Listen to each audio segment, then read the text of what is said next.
അള്ളാഹു ചോദിക്കുകയാണ്, സൂര്യൻ എന്ന ഭൂമിയേക്കാൾ 35,000 ഇരട്ടി പിണ്ട വലിപ്പമുള്ള സൂര്യഗോളം, ഈ മഹാഭൂമിയും സൂര്യനും ചന്ദ്രനും ഒരേ നേരയിൽ വന്നപ്പോ എന്തിനാണിത് വന്നതെന്നറിയുമോ?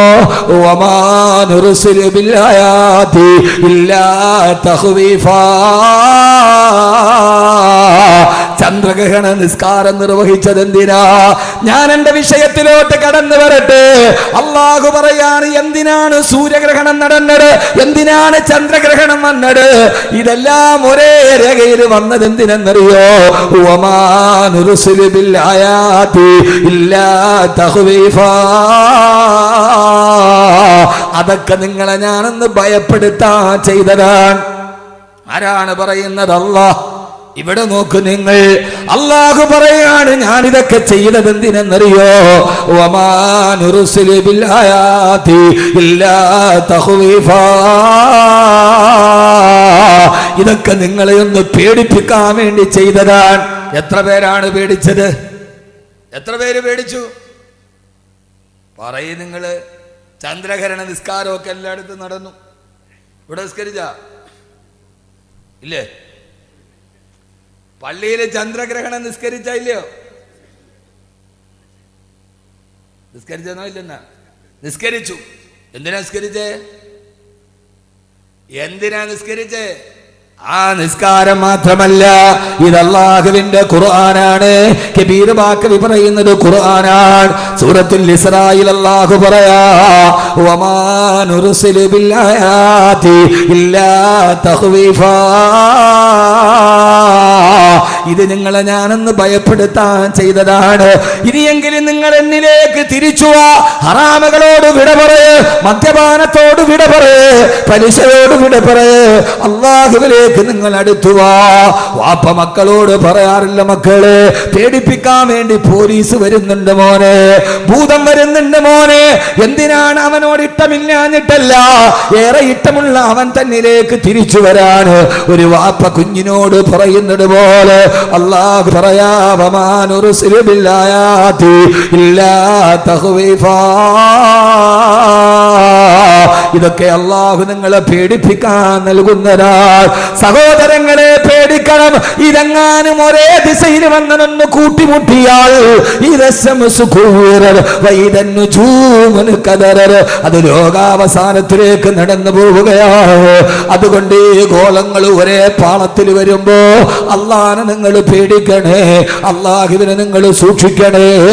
വകയ്യിൻ മിൻ ആയത്തിൻ ഫിസ്സമാഇ വൽഅർളി യമറൂന അലൈഹാ വഹും അൻഹാ മുഅ്രിദൂൻ. അല്ലാഹു പറയാണ്, ഇങ്ങനെ എത്രയെത്ര അത്ഭുതങ്ങൾ ലോകത്ത് നിങ്ങൾ കണ്ടിട്ടും യമറൂന അലൈഹാ, അതൊക്കെ നിങ്ങൾ കാണുന്നുണ്ട്, പക്ഷേ വഹും അൻഹാ മുഅ്രിദൂൻ, അതൊക്കെ കണ്ടിട്ട് നിങ്ങൾ യാതൊരുവിധ പേടിയില്ലാതെ നടക്കുകയാണല്ലോ. അല്ലാഹു സൂര്യചന്ദ്രനെ സൃഷ്ടിച്ചത് നമുക്ക് മനസ്സിലാക്കാൻ വേണ്ടിയാണ്. ഒരർത്ഥം കൂടി ഞാൻ മാറി പറഞ്ഞാൽ, ഒന്ന് നിങ്ങൾ നല്ല വല്ലാതെ ഒന്ന് ശ്രദ്ധിക്കുമോ? അല്ലാഹു തൗഫീഖ് നൽകി അനുഗ്രഹിക്കുമാറാകട്ടെ. അല്ലാഹു പേടിപ്പിക്കാൻ. ഒന്നുകൂടി പറഞ്ഞാൽ, ഒരു കാര്യം ഞാൻ നിങ്ങളോട് പറഞ്ഞുതരാം. വേറെ ഹദീസും ഖുർആനും ഒന്നും അല്ല, അത് ചിന്തിക്കാൻ അധികം സമയവും വേണ്ട. സൂര്യൻ എന്ന് പറയുന്നത് രാവിലെ ഉദിച്ചു വൈകുന്നേരം അസ്തമിക്കാറുണ്ട്, ഇല്ലേ? കാണാറുണ്ടോ രാവിലെ സൂര്യൻ ഉദിക്കുന്നത്? കാണാറുണ്ടോ? എഴുന്നേൽക്കൂല സമയത്തൊന്നും. രാവിലെ സൂര്യൻ ഉദിക്കുന്നത് കണ്ടിട്ടില്ലേ? നട്ടുച്ച നേരത്ത് വന്ന് തലയുടെ മുകളിൽ നിൽക്കുന്നത് കണ്ടിട്ടില്ലേ? വൈകുന്നേരം സൂര്യൻ അസ്തമിക്കുന്നത് കണ്ടിട്ടില്ലേ? എന്തിനാ സൂര്യാസ്തമയവും സൂര്യോദയവും? ഒന്ന് പറയും. സൂര്യൻ ഉദിക്കുന്നത് സൂര്യൻ അസ്തമിക്കുന്നതും വെറുതെ ഈ ആകാശത്തിന്റെ മുകളിൽ ഇങ്ങനെ ഉദിക്കുകയും അസ്തമിക്കുകയും ചെയ്യുന്ന എന്തിനാ? എത്ര നാളുകൊണ്ട് നമ്മൾ കാണുന്ന കാഴ്ചയാണിത്. എന്തിനാണിത്? അറിയില്ല. ഇച്ചിരി വെള്ളം തരികയാൻ പറയും. അറിയില്ല. ഒരാൾക്ക് ജീവിതത്തിന് നന്നാവണമെങ്കിൽ സൂര്യനെ നോക്കിയാൽ മതി. ആരെ നോക്കിയാൽ മതി? വാള് പറയല്ല, വാള് കേൾക്കണ്ട, ഒന്നും നോക്കണ്ട. നിങ്ങൾക്ക് നന്നാവണമെന്ന് ചെറുപ്പക്കാരെ ആഗ്രഹമുണ്ടോ? നിങ്ങൾ സൂര്യനെ നോക്കിയാൽ മതി. നിങ്ങൾ അന്തം വിട്ട് നോക്കുകയാണ്. ഇപ്പോൾ ഇയാളിപ്പോൾ എന്താ പറയണത്? ഞാൻ ഇങ്ങനെയൊക്കെ പറയൂ. അതാണ് എൻ്റെ ഒരു ശൈലി. എല്ലാവരും പറഞ്ഞത് തന്നെ പറയുന്നതിൽ നല്ലത് 7 ദിവസം ആകുന്നുണ്ട്. എല്ലാവരും പറയുന്നതിന് നല്ല വേറിട്ടൊന്നും പറയലല്ലേ. ഞാനിന്ന് പറയുന്നത് സൂറത്തുൽ മുൽക്കിന്റെ 2 ആയത്താണ്. അപ്പൊ കബീർ വാക്കവയുടെ വാത് കഴിഞ്ഞപ്പോൾ എന്ത് കിട്ടി? സൂറത്തുൽ മുൽക്കിന്റെ ആദ്യത്തെ 2 ആയത്ത് നന്നായിട്ട് പഠിച്ചു. ലാഭായില്ലേ? പിന്നെ ബാക്കി പഠിച്ചാൽ മതിയല്ലോ. ഇപ്പോഴെത്തിയ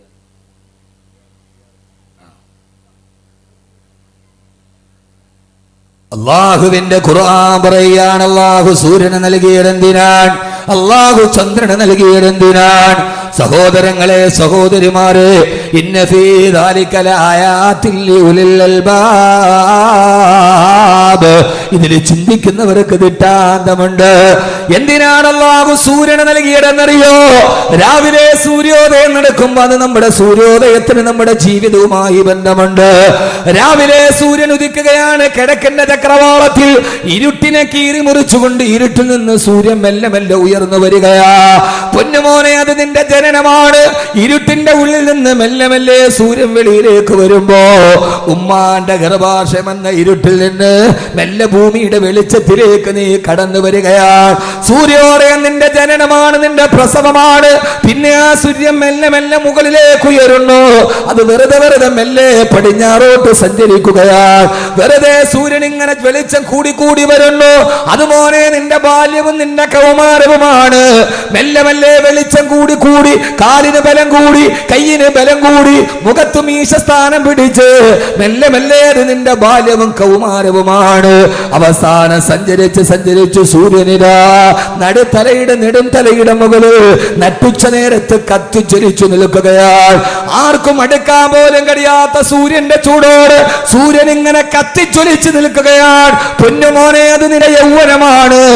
ആർക്കും അടുക്കാൻ കഴിയാതെ കത്തിച്ചൊലിച്ച് തിളച്ചു നിൽക്കുന്ന നിന്റെ യൗവനം.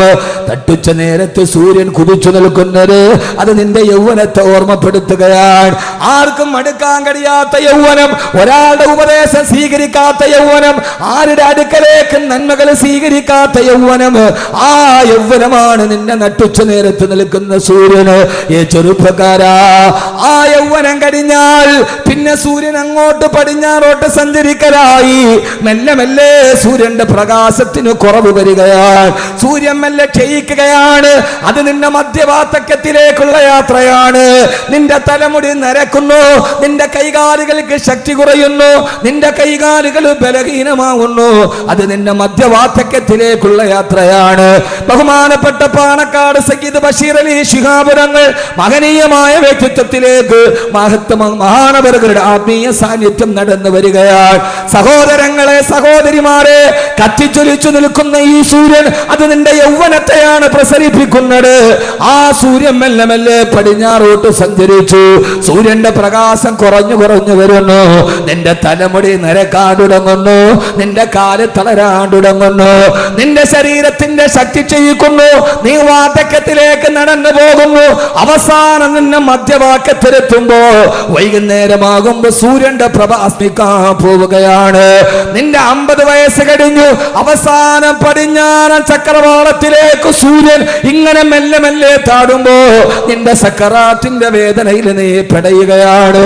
നോക്കി നോക്കി നിൽക്കവേ ആ സൂര്യഗോളം അറബിക്കടലിന്റെ തിരമാലകളുടെ ഉള്ളിലെ കൂളിയിട്ട് പോയി.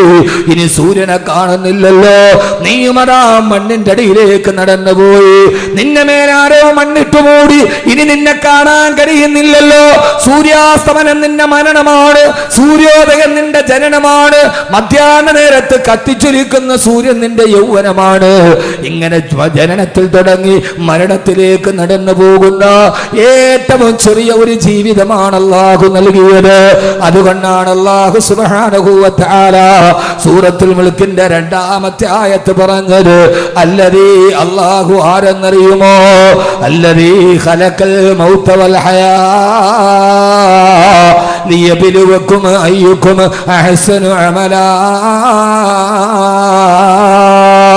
الذي ഖലഖൽ മൗത, അവനാണ് മരണത്തെ സൃഷ്ടിച്ചത്, വൽ ഹയാ, അവനാണ് ജീവിതത്തെ സൃഷ്ടിച്ചത്.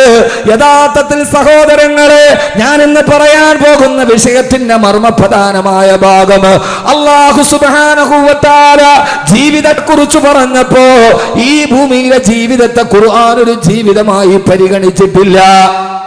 അല്ലാഹുവിന്റെ ഖുർആൻ ഒരു സ്ഥലത്തും അതൊരു ജീവിതമായി പരിഗണിച്ചിട്ടില്ല. അല്ലാഹു പറഞ്ഞത് അല്ലദീ ഖലഖൽ മൗത, അവനാണ് മരണത്തെ സൃഷ്ടിച്ചത്, വൽ ഹയാ, അവനാണ് ജീവിതത്തെ സൃഷ്ടിച്ചത്. അപ്പൊ യഥാർത്ഥ ജീവിതം മരണത്തിന് ശേഷമുള്ള ജീവിതമാണ്. മരണത്തിന് മുമ്പുള്ള ഈ ജീവിതത്തെ ഖുർആൻ ഒരു ജീവിതമായി പരിഗണിച്ചിട്ടേയില്ല.